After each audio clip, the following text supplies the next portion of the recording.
that we are going live, and then we'll be good. Okay. Hello, everyone. This is Doug Wilkerson with Saturday Night Live Life Recovery meeting and ministry here live at the church here. And by the way, we want to welcome everybody to come down and be with us in person. We've got several here tonight, but we got room for you if you want to come and be with us. We're going to be covering Step 8 again this week because we do it a month at a time. And so we'll be doing Step 8, Overcoming Loneliness. I'm going to be talking about a way out of loneliness at the end of the meeting. So I introduced a new segment a few weeks ago called This Week's Thoughts, Questions, and Quotes with Doug. How about that? And I want to start off with a quote. And it's from Martin Luther King Jr. He says, take the first step in faith. Take the first step in faith. You don't have to see the whole staircase. Just take the first step. So we don't have to see the whole thing. Oftentimes, we who like to control, like to see it all, know it all, and have it all under control before we even begin, right? You don't have to answer that. But that's the way we are. I got 6 page notes, so I know I'm not going to be able to cover them all later, so I'm going to throw some of my notes out that I have in a question form about take steps to break free from isolation and loneliness. So these are questions. You may want to write these down that you would ask yourself. Okay? We can even talk about them if you want to, but we don't have to. So these are questions you would ask yourself. The first one is, when do I feel the most alone? We'll be talking about loneliness tonight. When do I feel most alone? Most alone. Number 2, when do I feel least alone? So if you don't work on trying to figure out what's going on, if you're not self-aware, if you're not asking your questions, if you're not trying to go to school on yourself so that you can be aware, so you can learn, so you can change, then you're going to be stuck. Does that make sense? Yep. What's the question, Heather? What's the questions? So the second one is, when do I feel the least alone? Number 3, what activities do I most enjoy? Anybody here ever had problems with loneliness? Yep. You know, one stat, and this is from several years ago, said that 1 out of 3 people suffer from loneliness.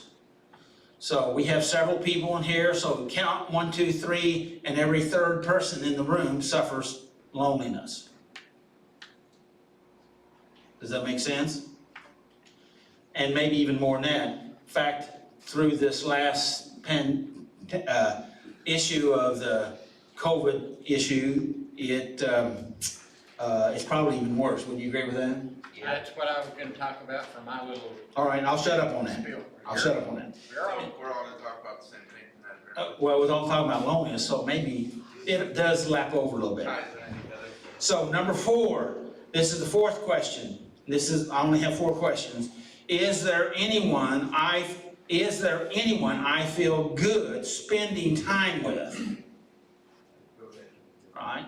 Now see, the first couple of questions are kind of looking at the loneliness, and the second couple of questions is trying to figure out, how to go through it. Okay, how to, some activities or some people that can help you in dealing with loneliness. Now, also, I almost don't want to say anything. Carry on. So, because several years ago I read an article to the group about, they said that the number 1 cause of addiction in the world is loneliness. I believe that. Do you remember that one? You remember? That pain. Yeah, do I? You gotta cover up that You pain. gotta cover up that pain. And some research they did was with they had something they called a rat park. They studied rats, and they had what they called a rat park, and they did study on loneliness with rats, and then and if they weren't lonely, they didn't go after the cocaine water. If they were lonely, they hit the cocaine water until it killed them. Okay, because of loneliness. But if they had a rat buddy in the rat park, then they didn't use other means. It's a real article. Okay, well, do we have any questions about the questions I just asked? Is that the only, are those the only questions? Or, My question is, I can't hardly understand what you're saying. Are when those you're- the only questions? Well, I had some, there were 4 main questions, yes. I got them. And then I had some, we may come, if I have time at the end, I have some, I have part B parts to those part A's that I just went over. So if we have time, we'll get into that. So anyway, I'm glad you're here. Thanks for being here. And I'm gonna turn it over to Mr. MC. And did anybody check, make sure that we were doing good? Yeah, we're good. Great, thanks. All right, and I'll turn it over to Mr. MC. Paul, give Paul a big hand. All right. Are you ready for recovery? Come on. Never know what I'm gonna do, do you? I laugh at everything. Well, we're glad you are here. And Saturday Night Live is about recovery. At one point in time, I had a question about that because we were in the church basement and I thought it ought to be about church because that was my mentality, but Doug and I had a little conversation and we're not here to preach to you and beat you with the Bible. We're here to love you and help you work through the process of recovering from whatever the addiction is that is damaging your life. And the reason we do that is because we love you. And that was one of the most amazing things I say every time I'm up here. When I walked down them steps the first time, to see the acceptance that you have amongst the group. I've been a church boy all my life, and you go to church and you think everybody ought to love each other, but you guys are just better at it because you understand what it means to be hurt and what it means to need somebody, and you understand what's going on in each other, and so you don't judge each other. And to me, that's just amazing. And I've learned from you guys how to not be a snob because y'all accept me. Nice going. Anyway, We're glad you're here too. well, thank you. I'm glad to be here. I'll talk about that in just a little bit. Anyway, we love you, but we don't love your stuff. Everybody got some kind of baggage, and that's why we come down the steps in the first place. And we don't like your stuff, and we'll help you haul it out and get rid of it because it's mean to you. Your stuff, it ruins your life. It isolates you, which is kind of what he was going to talk about with the loneliness thing. It forces you away from folks that you love, and you wind up, and the rat thing's kind of scary to think that, you know, you get so lonely you just keep doing whatever it is until it kills you, and we don't want that. We love you. We want recovery, not just sober. We want recovery. Anyway, we want Saturday Night Live to be a safe place. So if you're here, we want to treat each other with respect and honor. Like you said before, the microphones in here are really, really sensitive. So if somebody's up here talking, be quiet just during that time. If you need to have conversation, go upstairs, because whoever's standing up here may say something that is not at all important to you, but it may be something that'll save the guy next to you's life or get him just through the night, or somebody who's out in video land might hear something, and you don't want to be the one that kept them from being able to hear that. The mission statement for Saturday Night Live. Our passion and mission at Saturday Night Live is seeing lives transformed by helping people find a personal relationship with Jesus and to find freedom through Christ, being an example of love and acceptance. The example of love and acceptance that you guys give, I can't even explain it. I explain it to other people, I explain it to the church buddies and other, I have the Brotherhood, I have a group that I work out with, and we're buddies, and we got each other's back, and we love each other. And then I have a church that I go to, and we're buddies, and we got each other's back, and we love each other. And I have this group, and we got each other's back, and we love each other. People don't get that.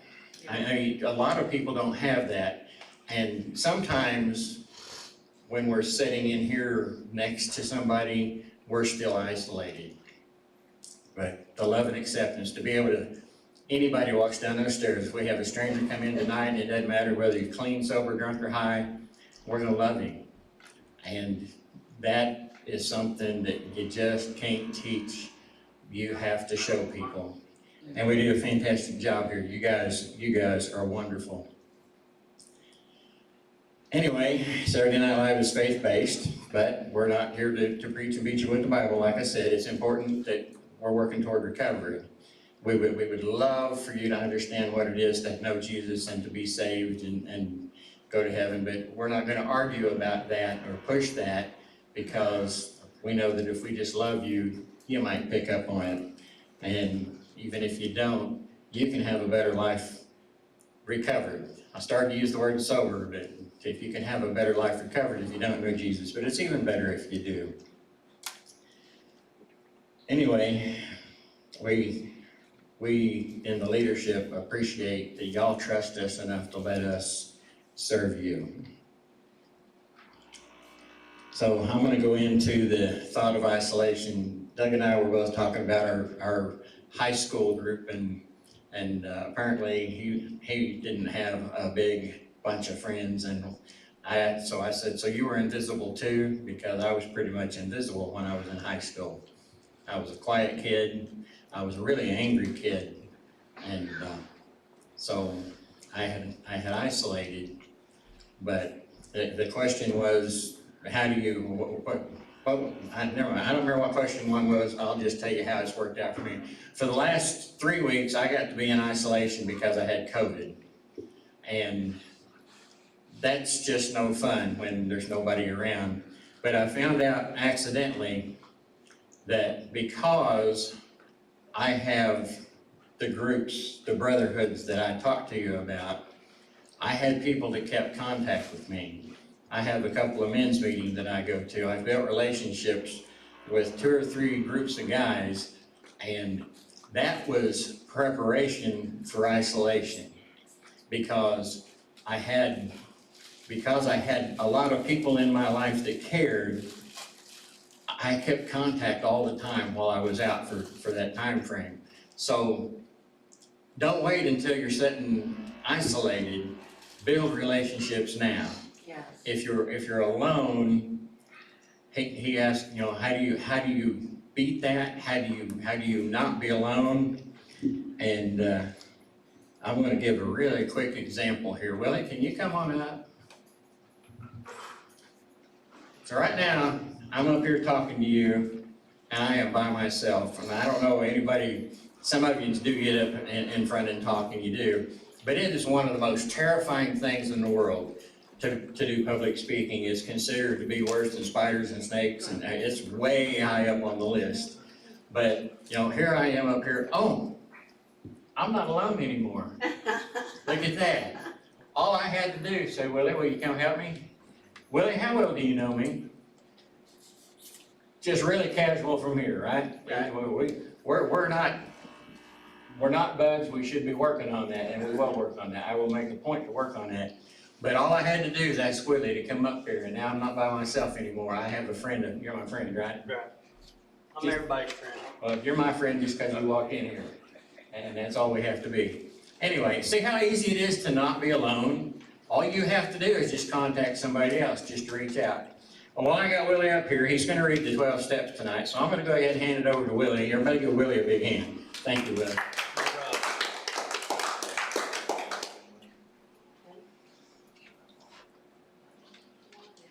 One, we admit that we were powerless in our problems in our lives and become unmanageable. Pinky. How's that? There Better? Alright, we start all over then. There you go. One, we admitted that we were powerless in our problems in our lives and become unmanageable. Two, we came to believe a power greater than ourselves could restore us to sanity. Three, we made a decision to turn our wills and our lives over to the care of God. Four, we made the searching and fearless moral inventories of ourselves. Five, we admitted to God, ourselves, and to another human being the exact nature of our wrongs. Six, we were entirely ready to have God remove these defects of character. Seven, we humbly asked God to remove our shortcomings. Eight, we made a list of all persons we have harmed and become willing to make amends to them all. You're doing great. Nine, we made a direct amends to such people wherever possible, except when those do so would mess that one up too. We made a direct amends to such people whenever possible, except when to do so would injure them and others. 10, we continued to take personal inventory, and when we were wrong, promptly admit it. 11, we sought through prayer and meditation to improve our conscious contact with God, praying only to knowledge that His will for us and the power to carry it out. 12, having had a spiritual awakening as a result of these steps, we tried to carry the message to others and practice the principle in all our affairs. Thank you, Willie. Thanks, Willie. That's fantastic. Like I said, speaking in public is very intimidating for a lot of people, and my new buddy Willie came up here, and I just walked off and left him all alone in front of the camera. Anyway, we're gonna move right along. Yeah, you were gonna be his best friend, but now, I bailed on him, didn't I? Yeah, you're in front of the camera, goodbye. That's bad. Okay, so now we're gonna have Kim come up and do step work. Kim, come on up and join us. Everybody give Kim a big hand. all right. Kim Burley. This is my favorite subject because I know it all too well. Okay, so I'm going to start off by reading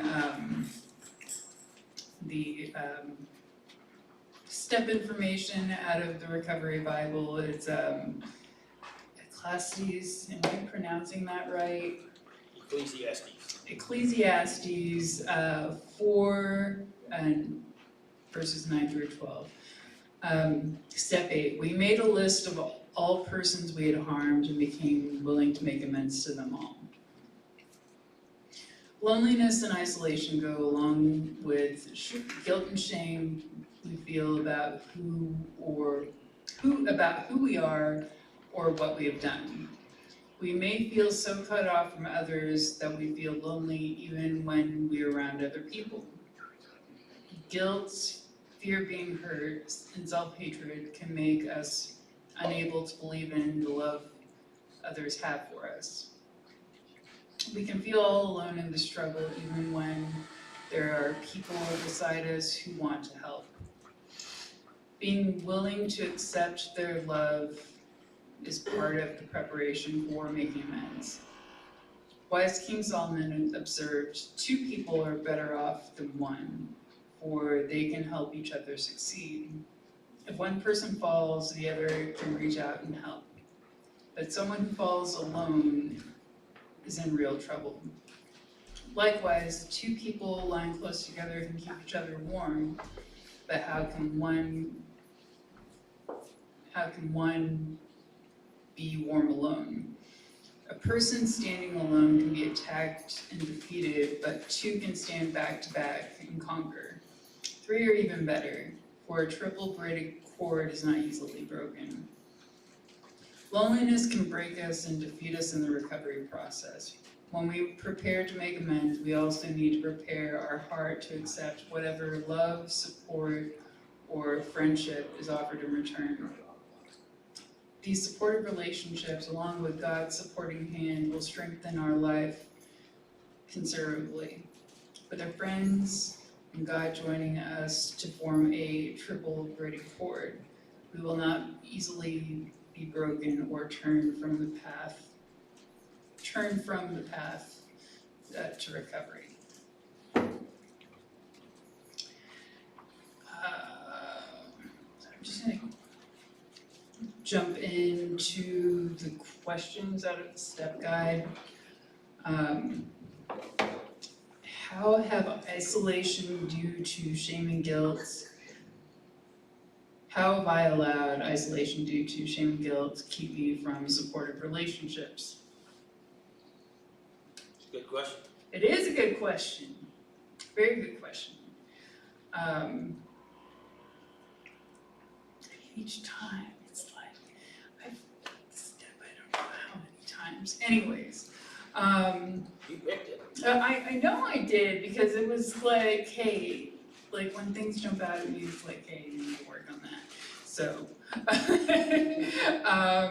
Congratulations. Yes. That's healthy. Yay, I mean, anyways, yeah, so it's obvious, you know, before you brought it up, so I'm gonna roll with it, about being invisible in high school. Okay. And you may have not meant this, and I'm not trying to put words in your mouth, but for me,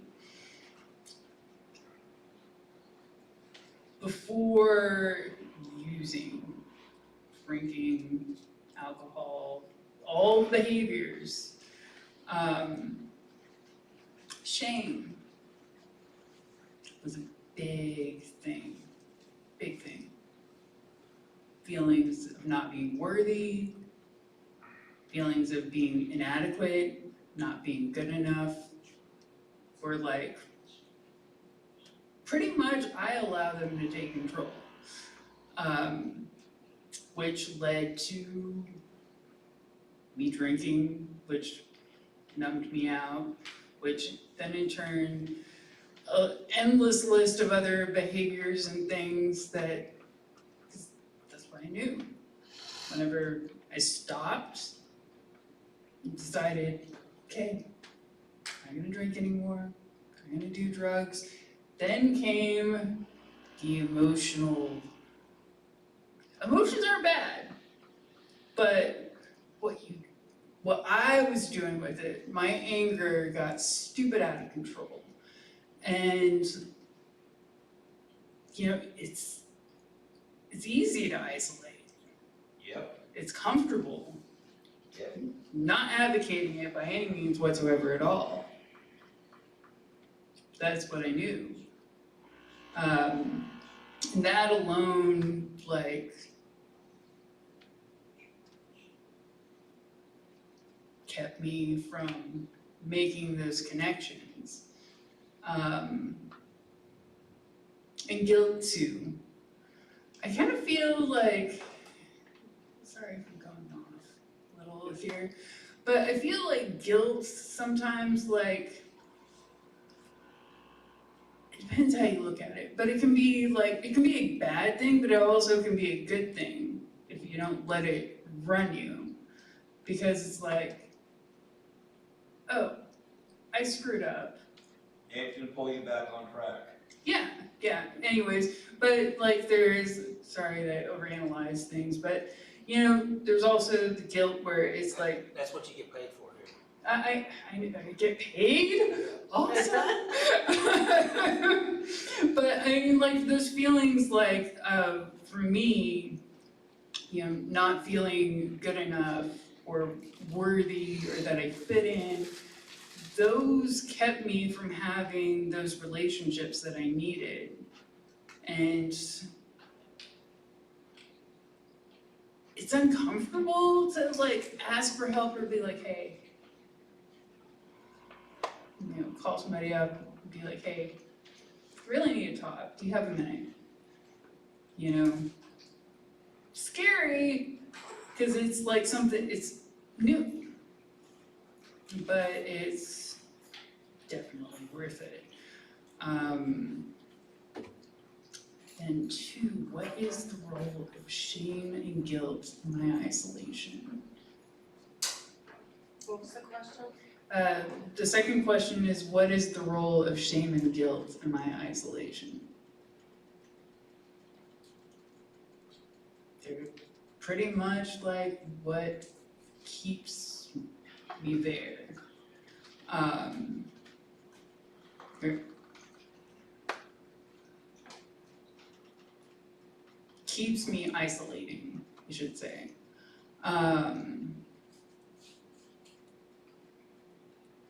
Sometimes I still struggle with it, like as, you know, again, as we all know, pandemic was kind of, didn't help things, but you know, fortunately, we all became creative. Most of us did, found ways around that. So, yeah, that's all I got, unless Doug, you have a question for me, or are you gonna take it easy on me?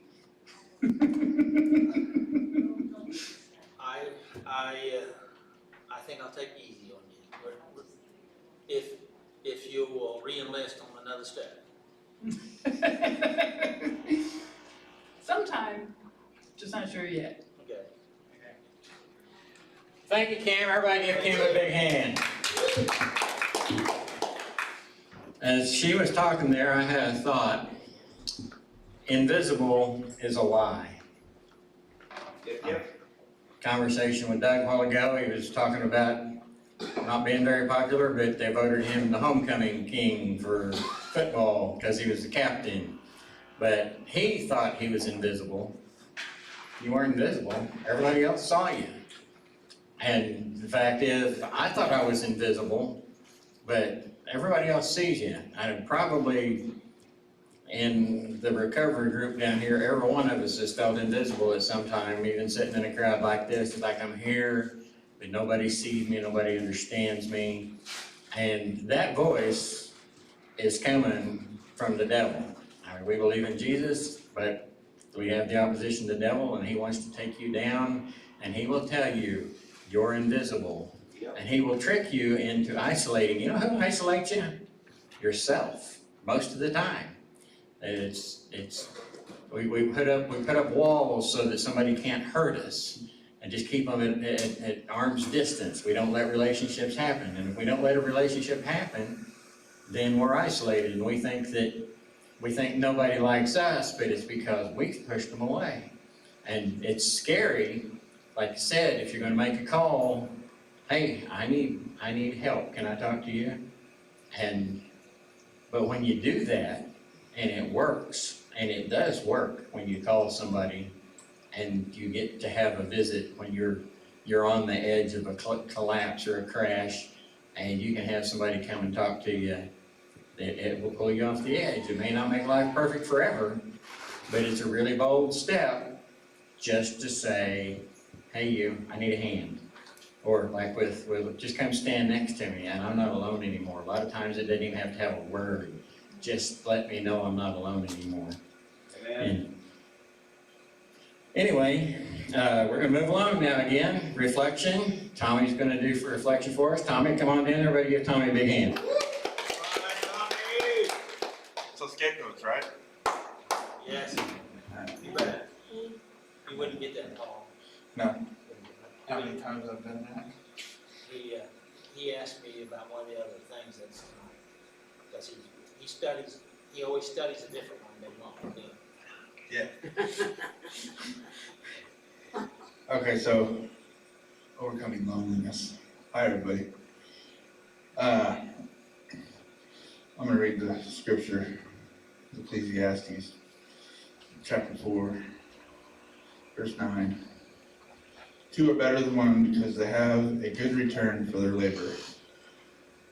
For if either of them falls, the one will lift up his companion.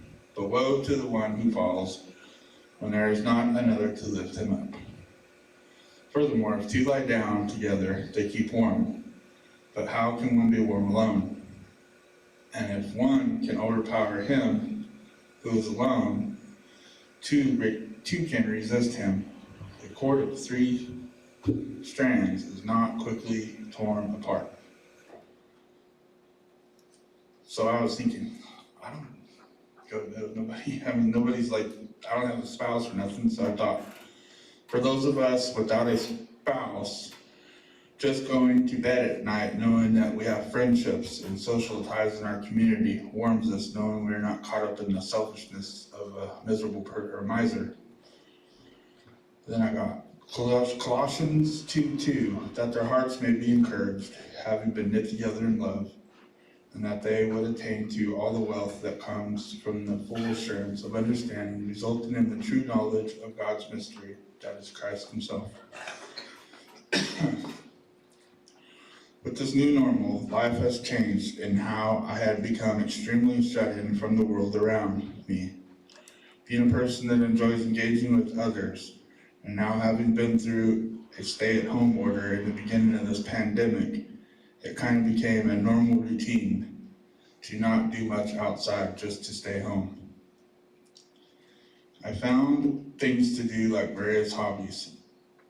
I realized I'd become trapped in this mindset when I went to go get involved with doing more things involving public interaction. My mental health was needing to be cared for. I felt an overwhelming rush of emotional distractions I was not used to, so I reclused back into my home. I finally reached out to those I knew that could possibly help me. After a few weeks, I was able to change the channel and be okay with interacting with society on a small scale and not be stuck at home being lonely and miserable. I have to use wisdom when to not put myself in a situation to where I'm going to just say, forget all this drama and go back to the little world where I feel safe while becoming lonely. I know I don't always do things right, and it causes me to beat myself up while the fight or flight is trying to figure out how to change it or escape it. Having put myself in situations I knew better than being involved in, not saying that was all bad, it just wasn't good on my mental health. Having been fighting pandemic lockdown-induced loneliness, I had to remind myself that no involvement is better than bad association in environments that did not deserve my presence or my negative reaction to what was normal to these people or places. So I have came to the realization where I have accepted this new normal and took an inventory of people and places that was positive to my growth or my mere existence. And I set a pattern to living with those positives, and I try not to change what I do. I may do something spastic sometimes out of the ordinary, and I have to pull myself together so I don't go feel guilt and shame and hide. One of the most important people I have to make amends with is myself for the guilt and shame I brought into my life, having come from a volatile environment as a youth in my younger days, in my addictions. Now striving to live with a higher standard of priorities. Things that was important to me then really hold no validity to me anymore, and I have good people to look up to now. I thank God for allowing myself to become who I am today.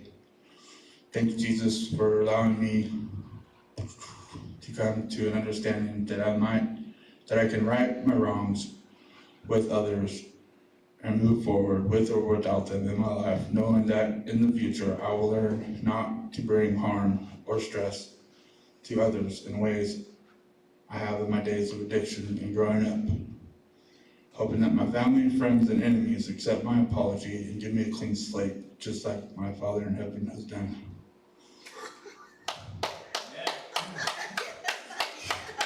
Thanks.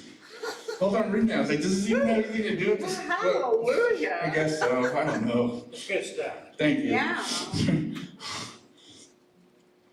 And Hebrews 13:18 says, "Pray for us, for we are sure that we have a good conscience, desiring to conduct ourselves honorably in all things." And then I put, "Be gentle, you are weak parts of yourself, been at war with, and do yourself a favor, and don't beat yourself up in the process." That's all. Hey, Tommy. Yeah, thank you, Tommy. Everybody give Tommy a big hand again. And now it's the time we've all been waiting for. I think Doug said he's got 6 hours worth of notes to deal with tonight, so I'll not take up any more time. Doug, come on down. It's Doug time. Everybody welcome Doug. Thank you, Paul.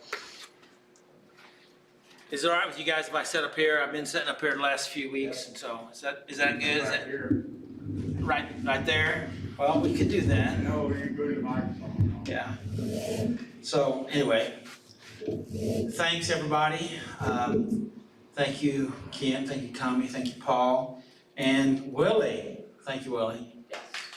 Willie, that was his first shot. I thought it was, he really shouldn't have, really did that to you, Willie, saying, that, there's, number one and number two, that people fear is public speaking, the other is death. And most people would rather die than do public speaking. Perfect timing. And so he talks about fear of public speaking when Willie comes up here. So only just get you focused on the point there. Anyway, it's but you did good. You did good. Appreciate it. And I thank everybody. Any comments about what we've covered so far? Anything that related to our subjects? Well, I did think for a second, what did it have to do with overcoming loneliness? And I guess it had a lot to do with it, because I reached out and got help. So. Good deal. And it was all centered around that. It's through your process of doing that. And that's really what it's all about, and that's what Kim was talking about, far as addressing those things, She was primarily focused on how her life situations, and you touched on it also, about how they push you back into this shame corner or guilt corner. And Paul touched on it about hiding and avoidance. For a long time, I didn't particularly like to do video, okay? And Kim has pushed me into this deal, and several years ago. So I'm just gonna blame you. I gotta blame somebody, right? That's the human way. You're a scapegoat. And so, but anyway, because I think the things we share here Saturday night, and the things that hopefully the things that I share are helpful to those that are in person and to those that are out there in internet land. So hello to all of you out in internet land. So this stirred up a new thought. Before we go, before I go, I got multiple things going through my head. Did you see that? That's okay, Dad. That's cool. I'm going 90 miles an hour. Oh, yeah, my schizo personality is starting to emerge, so. It's the camera. The camera, it's the camera? My camera is my friend. So, anyway, any comments about what we've shared so far? Yes, sir. I wanted to say one little. Hang on a second, we got one over here first. Oh, I'm sorry. Part of what Tommy said, he said something about being isolated and going back out in public was scary. And I had felt the same thing after being isolated for so long. And then if I go in, this is a good crowd. You're here and I'm way far away from you and I'm really comfortable. But I've been in a few places where there's a whole lot of people and they're real close, and it makes me anxious, and I've never been that way before. So when you isolate, it makes it harder to get back into public. So, like you said, if you want to retreat, go back to that safe place, because at least you weren't anxious. But we gotta force ourselves to make the friends, to make not huge crowds, but small crowds of people that we love and trust. And I agree with that, because we're not aware of the emotional energy that it requires to go into public, go into, events or crowds, or to a meeting, you know, and so I understand that, sometimes I forget that for other people, okay? And walking up here for the first time like Willie did, that, he made a commitment and he worked on that and he went on and did it. And so anyway, it takes energy to go from an isolated situation and into back out, and it takes some emotional endurance. And when we've let our guard down and we've been inside a cocoon, so to speak, it's kind of like, sometimes it's like coming, I haven't taken very many vacations, but when you take vacation and you're gone and then you come back, it's kind of like you got to break some barriers. Do you know what I'm talking about? All right, so I think, Paul, your hand was the first one that went up. Did you? Oh, okay. We'll make sure we get that. And Tommy? You said energy. When I went back to work in January, to the job I had when they for the shutdown, lockdown. The first few days I worked, my boss said I'm just gonna work for like 4 hours. Because I've done like nothing but stay home. Right. Those 4 hours, by the time I got home, I had no energy to cook nothing. I had no energy to get in the shower. I would sit down and I was instantly asleep because I knew it wasn't the work. At first I didn't know that. I didn't know what was going on. It was the interacting with so many people, it was draining me. Yeah. Yes.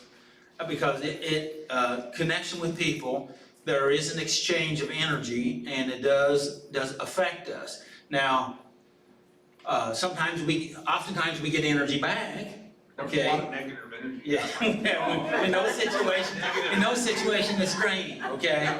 Yeah. And so yes, there's physical energy and there's that emotional energy, and we can even call that also spiritual energy also, so. And you had a comment.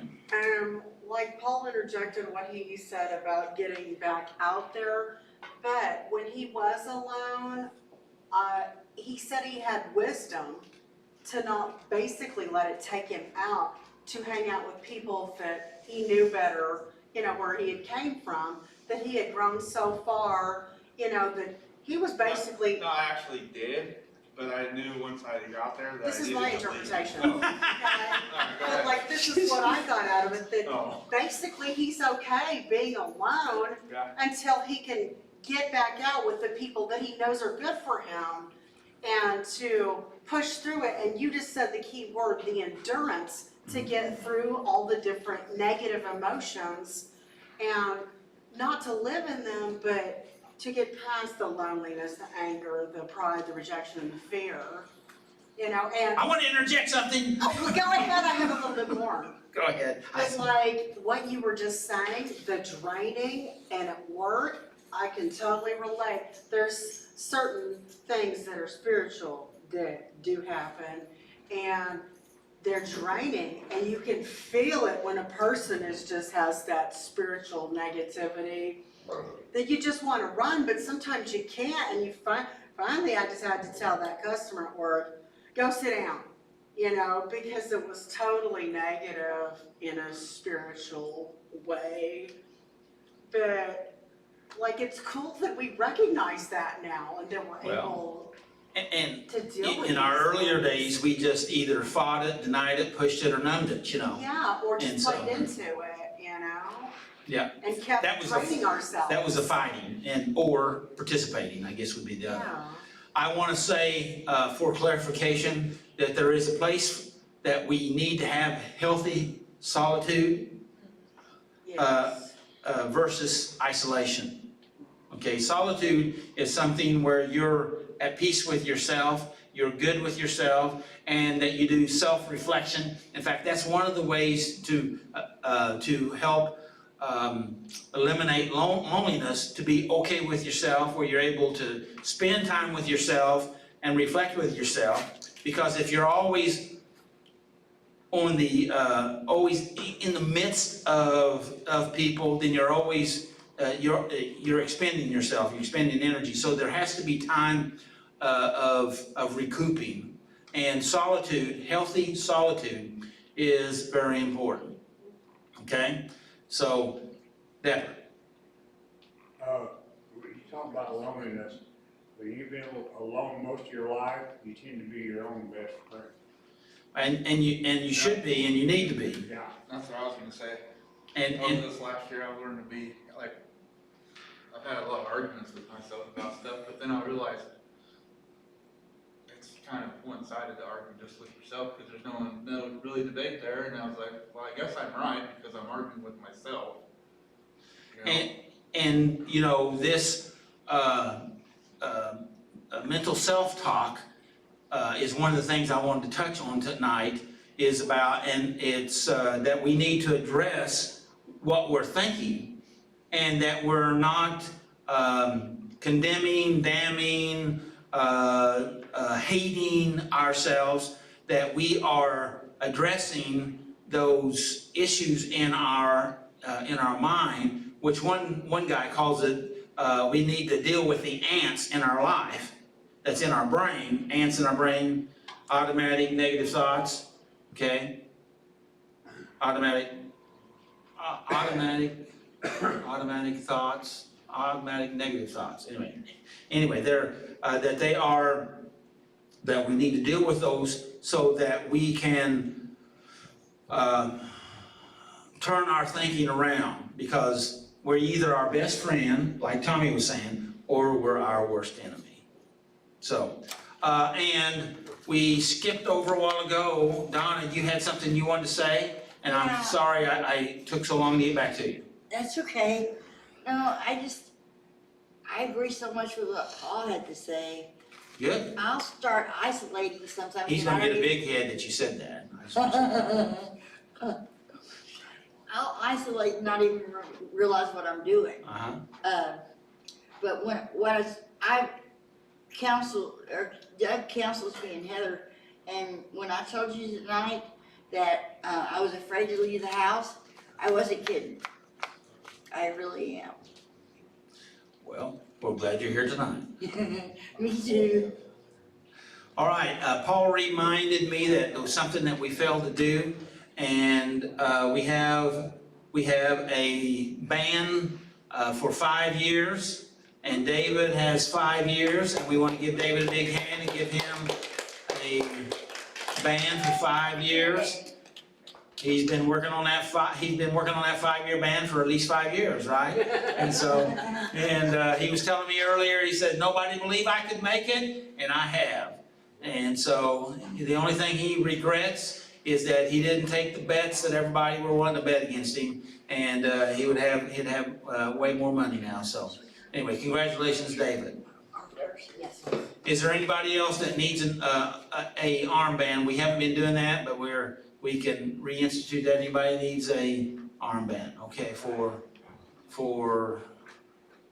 first timer, beginner, 1 year, 2 years, 5 years, 10 years. All right, let's get back to our stuff here. As we were talking here earlier, before I came up here, I made a little note, a talking note. I talked with a fella some time back, and this fella had been in the ministry. Seems like I have a lot of guys that come to me that's been in the ministry. I don't know why. Maybe, I don't know, it just is the way it is, I guess. So, yes, well, that's what he said. He'd been in the ministry, and he came in, and he was having some issues, and some information that I've gone over that it was instructed me how to address a meeting one of the things that I'm supposed to do is ask the wrap up, some of the wrap up questions. One of them is, did we address what you wanted to talk about today? You know, that's one of the wrap up questions. And so, and he said yes, which I was surprised that he said yes. Basically, everybody always says yes. I don't know anybody that's never said yes, but I was really surprised with him. Why? Because I really didn't get to say anything, which is not all that bad, okay? Because I believe that you already know your answers. All I gotta do is get you to say them out loud where you can hear them.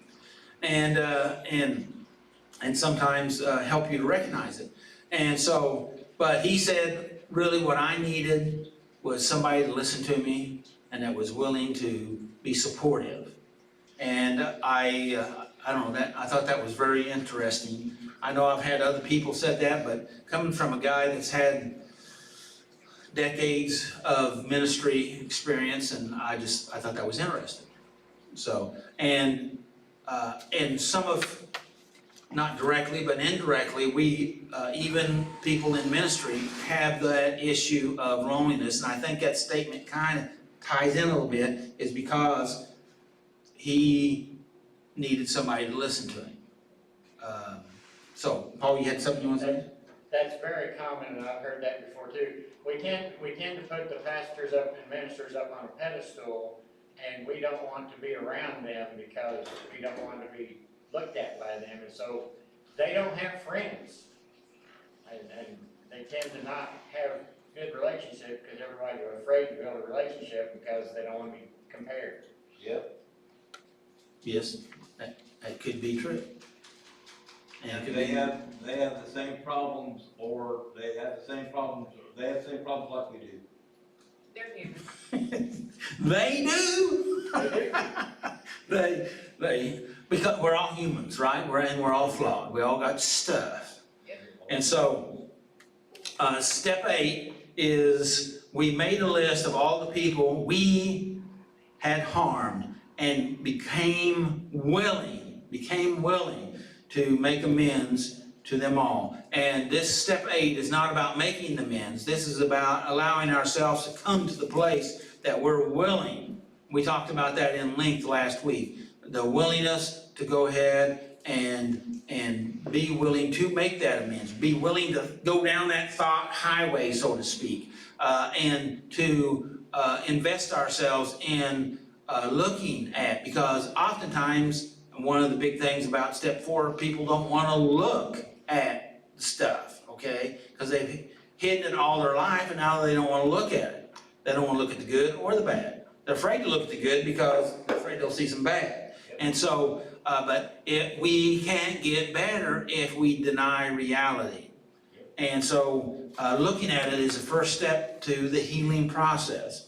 And the scripture that I think everybody touched on it tonight. I know that Tommy reread it from a different translation, and Kim read it out of Ecclesiastes 4:9-11, and it talked about, you know, how hard it is for one person to stand. And Tommy was talking about made reference to how one person stay warm in bed. We don't realize how good we have it nowadays, how easy or easier life is compared to the things that people had to deal with back then. If you just think one of the main ways to stay warm on the desert is to have somebody with you, right? If you're in a nomad type situation, which that's basically where we're at. But in fighting, we got a pretty good idea. It's easier for two guys to address something. And it's also in a creative sense, far as figuring things out or thinking of a creative solution. Having 2 or 3, they call basically that a mastermind, which means there can be a cohesion of the thought, which new thoughts can come out of that, and it does come out of that. And so, So it's more than just staying warm, and it's more than just battling, it's about life. And so connections are important. Isolation puts us out by ourselves. And when we are emotionally hurt, wounded, oftentimes then we withdraw, and then we get lonely. We have this ache or pain, and then we go into some form of coping mechanism to try to deal with it. Kim was talked about that very well as far as in her situation. Yes, Deborah? What is your meaning of amends? You amend your, what you just spoke of. I mean, do you forgiveness or what do you? Making amends? Is that what you're talking about, out of the step? Yeah. And you're asking me what that means? Your meaning, yeah. My meaning of that? Yeah. Making amends is where you, well, I have to back up from that and say, as I believe and as I've studied, the real purpose of making amends is more about the process of making amends.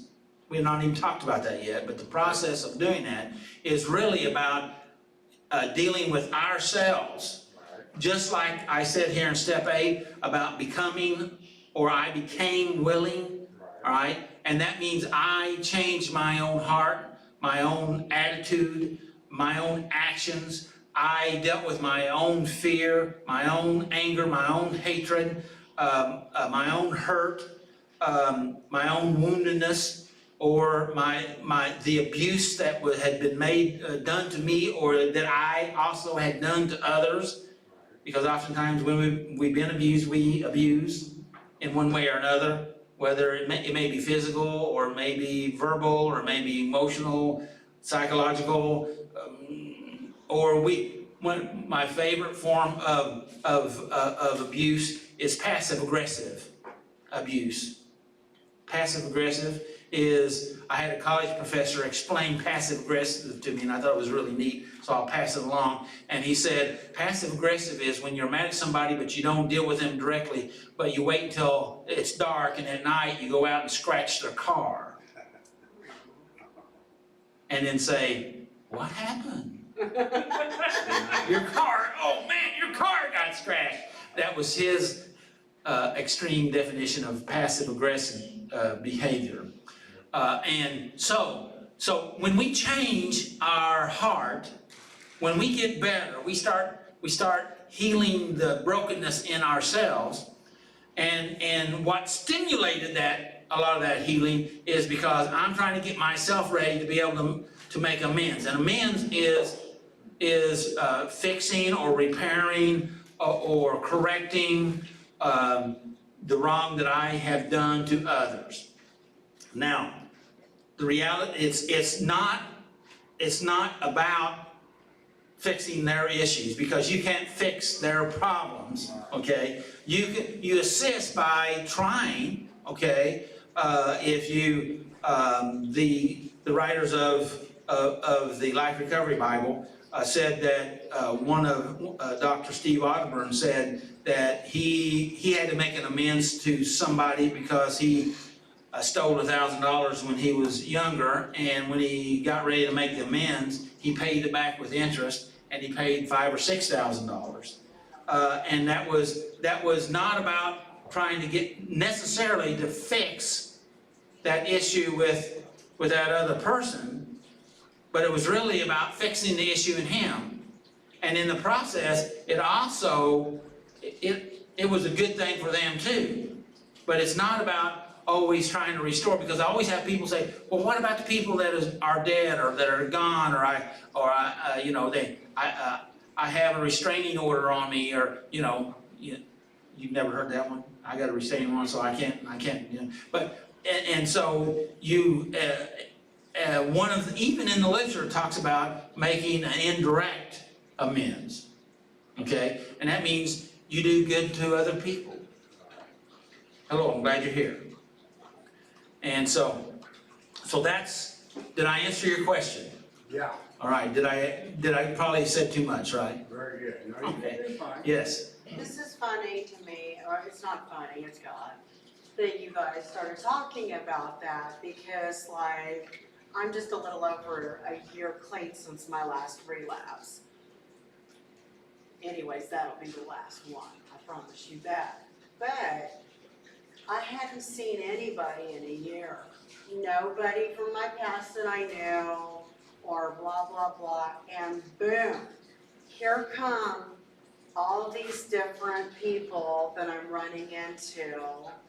And of course, yes, I'm interjecting, and even if I can't say anything to them because of the state they might be in, or not to injure them, it does help me. But somebody even told me to take it a step further, that I could actually show them, like what you were just saying, what did you say? Kindness, and let them see what has been done in me and do it to them. And that's a huge ministering thing to do now that I'm cleaned up and know what's right and what's wrong, and to interject kindness into their life. At first it scared me, and there are several people who have died, and it really scared me, you know, and I could never make amends to them, and they can't to me, you know, but it's profound that all of a sudden they start coming around, and it's not a negative thing, it's a chance to do something there. And I didn't think of it like that before, but it's powerful now that my mind has changed about it. Instead of fearing it or dreading it or looking at that person like, oh, I wonder what they're thinking about me. Who cares? It's over with. I've been forgiven. So that's fantastic. And Thank that's, you. and that's the Thank healing, you. that's the healing in us. And of course, as we do that, then we are starting to restore ourselves in relationships. Yeah. And it's up to, you know, when you make those amends, it's up to them what they do. Yeah, yeah. But it's up to us what we do. Okay, and we're not interested in harming them in any way. We should never harm anybody by trying to get our amends. Yes, Paul? We work the steps. It's not like we're just gonna go, but when you read through them and you do it that fast, it doesn't happen. It's work in the steps. And sometimes there's a lot of baggage you gotta go back and clean up. And you do what you can today. It doesn't all have to be done all at one time, because if you try to fix everything at one time, it can be overwhelming. So you pick up your one piece of garbage and you carry it out and you get rid of it, and then you go back and get another. It's a working process. It's not. I like that. It's not, you're on step 8 and you got 31 days and then you're going to step 9. You get to work the process as long as it takes. Right. Some people have a big pile of garbage, some Yeah. people can do it quickly, some people can take a little longer. But work it at your pace so that you continue to move forward and it doesn't crush you. And sometimes you don't even know all the garbage that you do have. Yeah, one piece pulls out another. Yeah. It's amazing how that is a process, and it all falls into place, and we're in charge of what happens and what we get to do with that. And like, I'll just interject like one example, like my last charge that I went to jail for, my very last one was 2 different ladies. And I ran into them. So I've been taking them to church the last 2 weeks and allowing God to do something, because it's way bigger than, you know, they're a mess and they need help. Am I gonna get involved in that and hang out with them? Heck no. But I'm gonna show them the love of Jesus. So isn't that cool that we all get to do this? Yeah, it is. You know, but it was really scary at first, Yes. especially when they call the cops on you and you get arrested, to forgive them.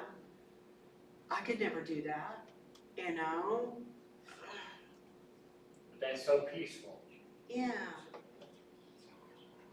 Sorry, We don't, when we are healed inside, we, you know, we were talking about energies a while ago. You know, we, when we alter ourselves from that broken, angry mess that we were, and we begin to start to heal and we start to change, you know, do you understand what I'm saying? You understand what I'm saying? That emits different, people pick up different things then, because something else is emitted instead of that anger and that hurt and that pain. And so, and that benefits you, but it also benefits them. So, can I get to my notes? I haven't started yet. No. Oh, okay, well, I'm gonna try to rush through because I only have a few more minutes. And so, let's see, where am I wanna talk about the way out of loneliness. How about that? The good thing of it is, I've got three different areas here, and the first one only has 3 parts. The next one had 5 parts, the next one, I don't know how many it had. But anyway, probably only get to 3. So here we are, and that is the way out of loneliness. It really requires 3 practical ways to connect with others and yourself, which is what we've been talking about, right? Connecting to others and ourselves. And it's really hard to connect to others if we are not willing to try to connect with ourselves. It kind of is a hand-in-glove type of situation. Would you agree with that? All right. The first one is, become aware of the thoughts that make you feel lonely. That kind of reminds you of some of the questions I asked earlier, right? When I started off. The first step here, according to what they said here, and this was out of, I think this is out of verywellmind.com. I think it's where it's out of.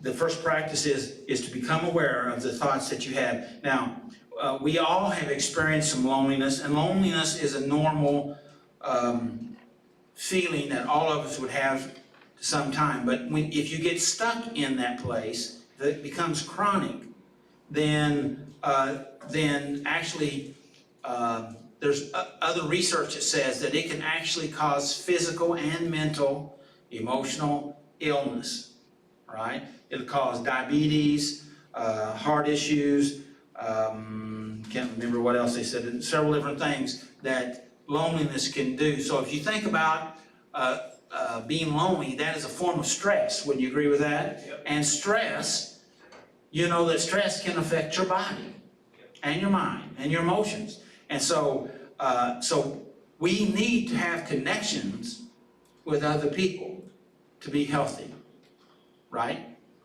Now we know that they've done research with infants.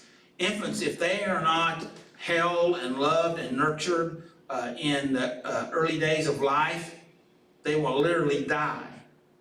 They can be fed, they can be changed, but if they're not loved, they'll have a syndrome that they call failure to thrive syndrome, and they'll die. And that's infants, but that biological needs with us all our life. Now, some of us are able to maybe need less of that, some of us may need more of that. But all of us need some of that.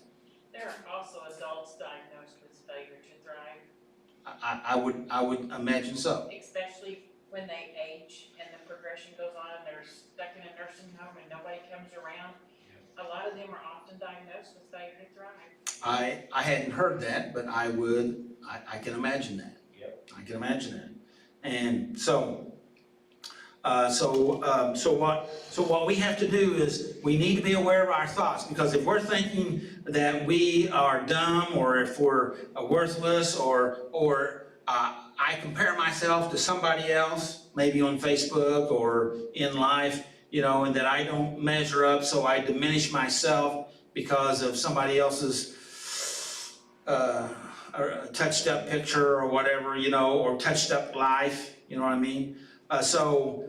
Then I like their terminology, then weeds begin to grow in the garden of our mind. Right? That's good. Yeah. I like their terminology True. here. And that, then when those weeds like that grow up, then we lose confidence about ourselves. And then it's even harder to connect with other people, right? Yep. Because all this in here is saying threat, threat, threat, threat, right? And so, because it feels like a threat to you. And that's because you have let so much of that garbage That's good. affect your thinking. Yep. And there's, early in my life, I didn't realize that's what I was doing to myself. How about you?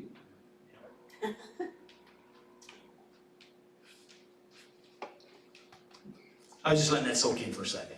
You know, I like that, So it's very important, and there's been some research and said that one of the key factors is to do some cognitive therapy to look at those automatic negative thoughts. Okay, that's the ants I was talking about a while ago.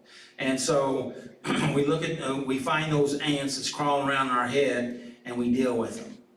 Okay, and you can't do it all at once.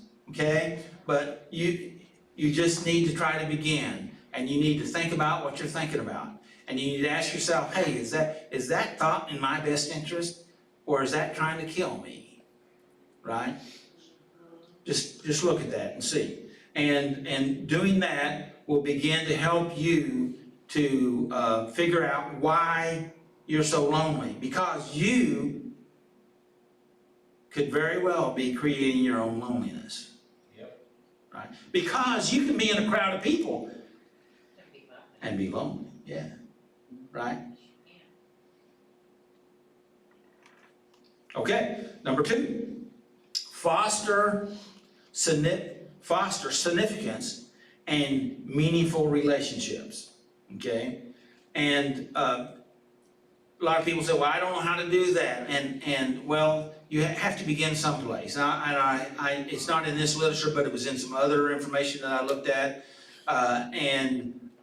One lady said that if you don't want to break into some new things, like coming to a meeting or going to church or get involved in groups or volunteering, which all ways of dealing with your loneliness, she said, trying to make a slight connection in whatever it is you do. If you go to the grocery store, maybe just talk to somebody there. Just a little bit. Okay? Or if you go to the gas station, you say hi to somebody. Yep. And that's what I'd call baby steps, right? So if you're having struggles with loneliness or shyness or being intimidated, I remember a class that I took up to Pittsburgh at the college, and this was back in the 70s, and it was Dr. Ellis, which was, I found out just recently, he was number 3 psychologist in the country at that time, but I didn't know that then. But he said, he suggested that if you have problems in that area, you need to do something to help you to break some of those barriers by doing it with people that you don't know and that you'll probably never see again. Okay? He said, like maybe wearing he suggested maybe wearing a stupid hat that you'd never wear, but you put it on and go into a crowd that in a distant city that you've never been in, and that you'll probably never see anybody that you've ever seen, and that will help you to get over your own shyness, okay? Or talk to somebody in a place that you don't know. Just those steps like that. And I'm not saying to do that, I'm saying those are suggestions to help to begin to turn yourself around, because you have conditioned yourself to withdraw. Amen. And you have convinced yourself that's in your best interest, but is it really? Medically, scientifically, emotionally, It's not. So, we need to nurture healthy relationships, meaningful, healthy relationships. Studies show that those who feel lonely are seeking significant relationships. You want significant relationships, according to the research they said here, that you desire that, and so you need to make yourself available. Now, wait a second. There is a caveat here. Just pushing yourself into a crowd and saying, well, I'm with people, and they may not be healthy people, kind of like what Tommy was talking about earlier, all right? We need just pushing yourself into a group that really serves you or helps you or are in the areas that you know is your interest and what's in your best interest is not a real healthy choice. So it needs to be healthy people. Because the trouble is, when we hang around less healthy groups, then we make connections with less healthy people, which affect our life in a less healthy way. Did I say that? Did I say that okay? So. Less healthy choice. Yeah, make healthy choices. Yeah, always make healthy choices. So don't make less healthy ones. Yes, ma'am. Bad company corrupts good character. Yeah. I saw that scripture twice today. Yeah, and so we need to be focused on that. So let's go to number 3, the third one out of the 3, and it's reestablish your relationship with yourself. I thought that was a very interesting statement. Reestablish your relationship with yourself and meet your needs for lasting connections. Now, I don't know if you catch the significance of that statement, that because most of us that have had either abuse, trauma, pain, dysfunction, and by the way, everybody has to some degree, some more than other, right? We've all been there.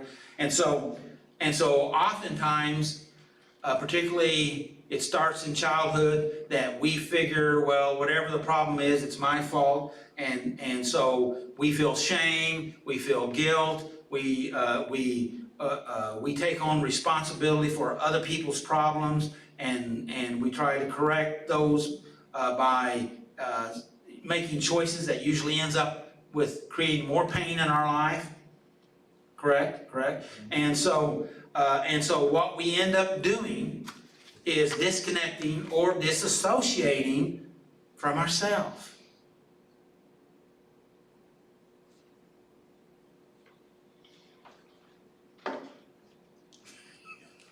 Yes. I think I was just talking to Mr. Dapper over there, and basically what he was saying to me is that everywhere he went, there he was, basically. So I found that true in my life, that once I started getting better, there was nothing more to reach out to that I wanted to touch, or that person that might be bad for me, or just anything that I might have latched onto before, a relationship, or like you were saying, or a drink, or a drug, or picking up the phone and just getting some sort of affirmation, or some sort of release that I absolutely have no desire for, or driving through an old neighborhood where I actually want to vomit now when I'm driving through it, shows extreme growth to me, you know? So I mean, like, it doesn't make sense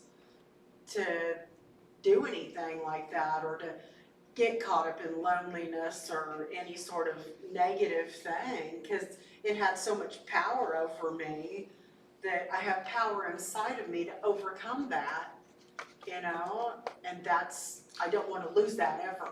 Well, in our addictive behaviors, we all looked for external things to try to fix us, right?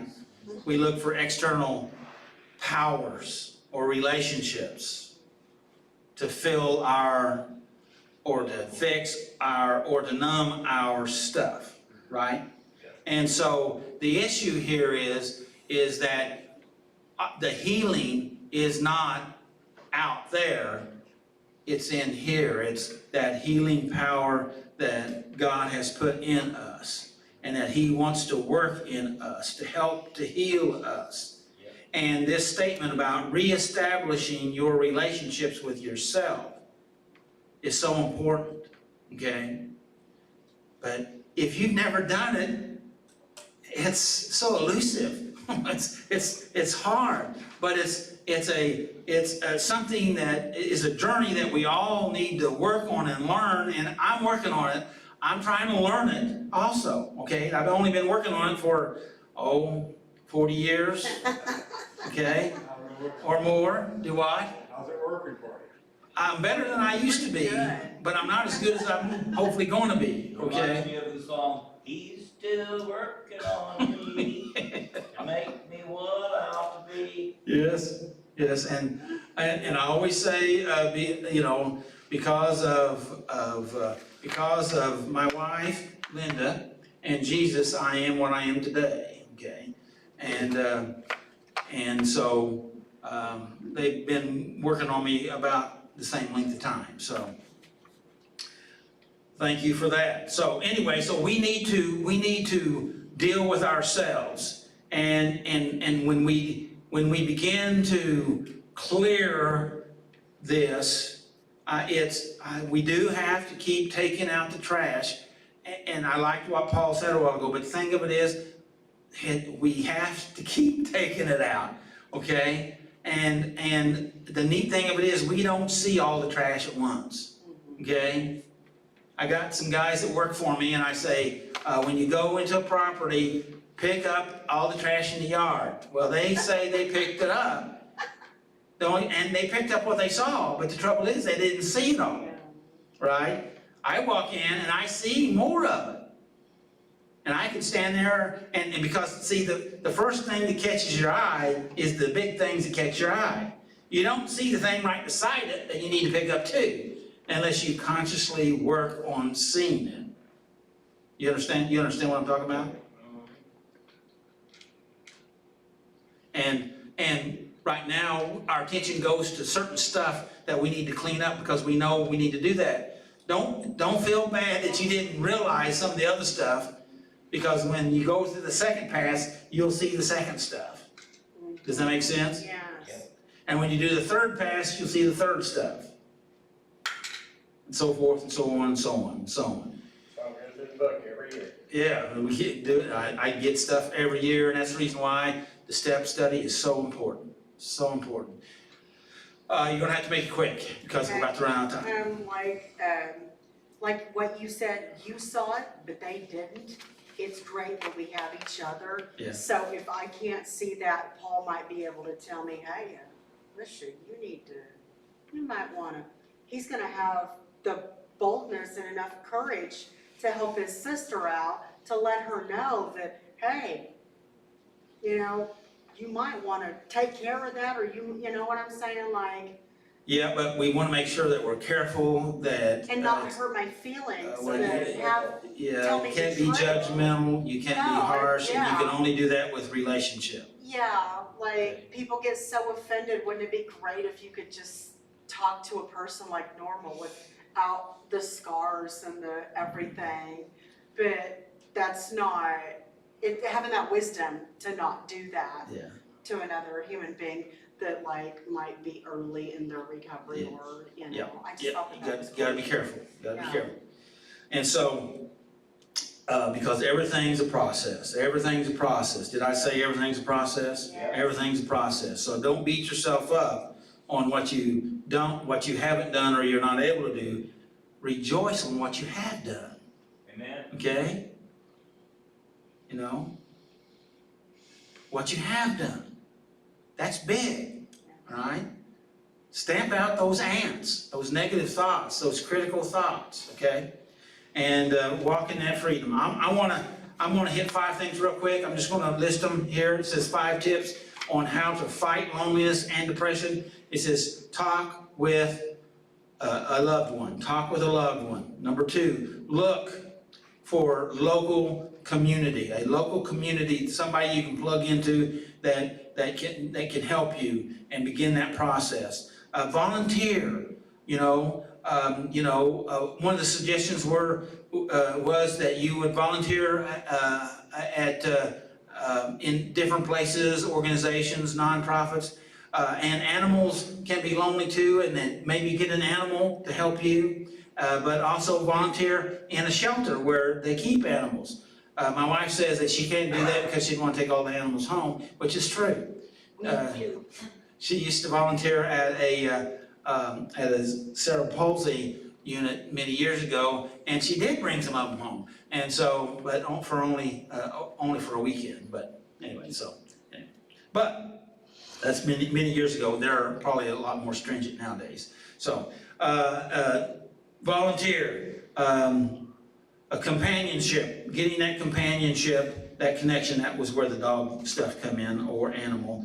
And if you don't have permission for an animal like that, maybe a goldfish or something, And then the last one is be introspective, expective. Be introspective. Look at yourself, think about yourself, ask yourself what you're feeling, why you're feeling it, what you're thinking, why you're thinking it. If it's in your best interest, is that really what I want in my life? If I keep doing what I'm doing, am I going to get what I really want? The key here, really want. Yep. An exercise is looking into your future, seeing yourself on a deathbed in 25, 40, or 100 years from now, however long and what would you say on your deathbed to you right now about having a critical decision? Because they already have the perspective, right? Yep. And that technique sometimes is really helpful. Comments before we shut down? Anything? It's been a good night. Okay, good. Have anything you'd like to say? No, no. We're good. See what it was like. We're glad you're here. Yes. I think meditation and learning how to control your breathing has a lot to do with a lot of things. It does. If you don't know how to do it, it's not hard, but you can get books on it and all kinds of stuff. But I think that you can control your blood pressure, your lots of things. I've been doing it for years, and it seems to work. But, It does. It's like anything, you have to practice. Yes, and breathing affects your whole physiological system and your mental, emotional system. So, sir? So I was thinking to myself, like whenever my schizophrenia or my social anxieties, it's like I breathe, look up to the next person, hey, how you doing? Just start randomly talking to them, just like, yeah, I'm just gonna get a water bottle, but I got like really freaked out, so I needed to say hi. So I grab a water bottle, I'll walk off, go to my family member. That was weird, I did not want to go get that water bottle, but I had to get a water bottle, because I was thirsty all day, but I freaked out, said hi to somebody, talked to them for a few minutes. Now I know they're having a good day, I'll have a good day. Then I'd run off, throughout the day, go out, but it's like, go find cigarette signs for people, because I'm a nomad, so I sit out here with the homeless, I watch over them, I'll watch your stuff. Okay, can you watch this for me? Sure, I don't know who you are, but yeah, go ahead, sir. Sit there for like hours. Your stuff's in here. Okay, bye, and run off, go do something else for another homeless, and I do it every day for everybody, it's just like, thanks, Tarzan. It's like, you're welcome. It's like, I don't even know you, but okay. You know me, thanks. And then, it makes me feel better because I get social anxiety, so I don't like running with a lot of people.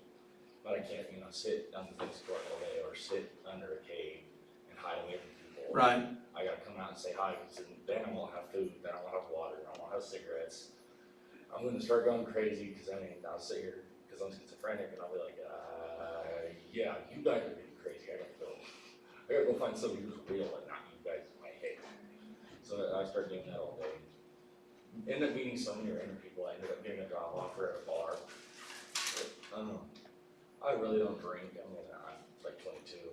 I was drinking really past 21 and I realized, yeah, I'm not a good drunk, I'm not gonna do that too much. Nah, I'm gonna go get a job, but you know, it's gonna put me around an environment I'm not gonna be good in. I'm probably gonna go find another job somewhere else. Ended up running off. And you know what I mean, somebody else gave me a job offer and I forgot what it was. It was the better one. But I do that every single day and it's actually good to come down here because I've been hearing about this for like 3 weeks, 4 weeks now. I'm like, where's it at? But I seen the sign, I was like, oh, hey, there it is. Well, we're glad you're here. You're gonna see how it was and I actually enjoy it. Good. Hope you come back. I'll probably do next Saturday, if I remember to come around once it's still up, because I don't have a phone. I don't know what time to start it, so I was like, yeah, just go see if there's a sign outside the door. Meeting starts at 7, doors open up. What time do you open up, John? 6? Around 6, 5:35, 6. By the way, if we normally, of course, he's already cleaned up, but we have some snacks and coffee and stuff back here, where there's some juice and stuff in the back if you want some of that. We got some orange juice and some containers back here. Okay. We were at Hubert and they had a little feed, I just came up here, right there, of course, it's like, I know somebody who got, I heard they came here, so I was gonna see if they were here. Just, you know, quietly, respectfully, so they listen, I was like, yeah, sure. We're glad So I'm you're here here. next Saturday for an order. What's your name? River, River? I just went to Tarzan outside. Okay, it's nice to meet you, Mr. River. Hey, Tarzan. A lot of people recognize me, just have a mask on today. I'm gonna say goodnight to everyone and we'll shut down the video. And so, anyway, we're glad you're all here. May the Lord bless you and keep you. May his face shine upon you and give you his peace. Make healthy choices. Yes. All right? Thank you, Doug. You're welcome. Doug, I'll see you tomorrow. All right. That was good, I wanna go. All right.